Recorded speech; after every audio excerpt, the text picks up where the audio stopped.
Avtokran haydaydigan kranchi akalarimiz sizlarning yordaminglar kerak akalar. Buni tushunish ozgincha muammo bor-da. Nimaga desanglar, toshlari, ya'ni 25 tonnalik zoomlion kranimizga ortilgan edi pastki qismiga.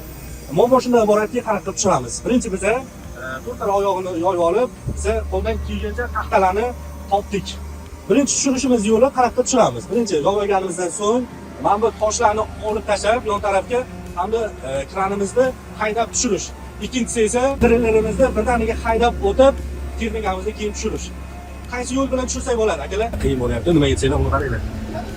Taxtalarni qaranglar. Hech qanaqa qo'rquv degan narsa yo'q kranchi akalarimizda. 25 tonnalik zoomlion kranimiz 1-2 metr ko'tariladi hamda 2 tonnalik toshi bor. Qaranglar qanaqa tushirib oldik. Birinchi navbatda o'sha kranimizni to'rttala tarafiga ham o'sha taxtalarni qo'ygan edik, eslasanglar.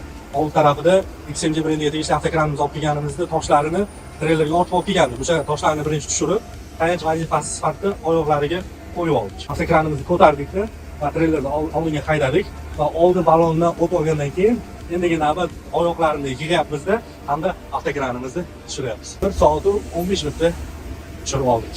Akalar biz baribir o'zbekmizda bitta narsaga e'tibor qaratdik. 25 tonnalik zoomlion brendiga tegishli avtokranimizni Xitoyda kamida 3 ta kran treylerga ortgan.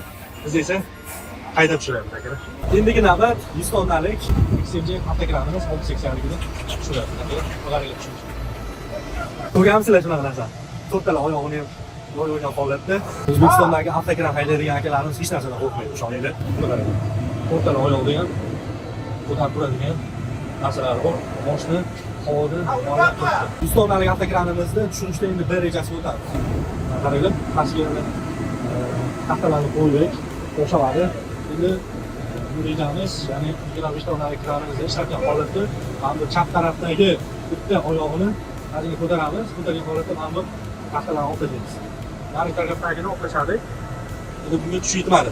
25 tonnalik avtokranni ishlatgan holatda haliga ko'taramizda, keyin taxtalarni olib tashlaymiz. Pastga ko'tarib olamiz, keyinchalik qolganlarini tushunayotgan holatda sekinlik bilan tushirib olamiz. Videoni oxirigacha ko'rishda davom eting. Mana nihoyat ishimiz tugadi. Hammasini tushirib oldik. Toshlarni chetga oldik. Toshlarni chetga oldik. Eng yordam bergan joyi bu 25 tonnalik o'zimizda avtokranimiz bor. Bu tarafda bo'ldi. O'sha soat 4da boshladik. 8:30 minutda. Treylerdan tushirib oldik. Hammaga rahmat. Kranlar kompaniyasiga aksiya boshlashni unutmanglar. Hamda kranlarimiz Xitoydan kelishda davom etadi. Siz albatta bizdan kran xarid qilib, Xitoyga bir haftalik sayohatni qo'lga kiritish imkoniyatiga bemalol egasiz. Sog' bo'linglar, charchamanglar.